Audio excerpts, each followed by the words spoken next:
ભાવનગરના ભડભીડના ટોલનાકા નજીકથી સ્ટેટ મોનિટરિંગની ટીમે 16,680 નંગ વિદેશી દારૂની બોટલો ઝડપી પાડી।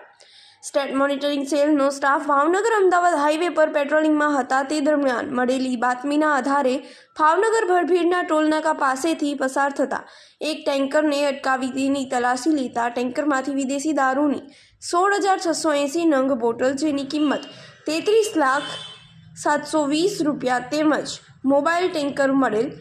કુલ 58,13,380 રૂપિયાનો મુદ્દામાલ જપ્ત કરી 6 ઈસમો સામે સનેસ પોલીસ મથકમાં ગુનો નોંધી કાયદેસરની કાર્યવાહી હાથ ધરી।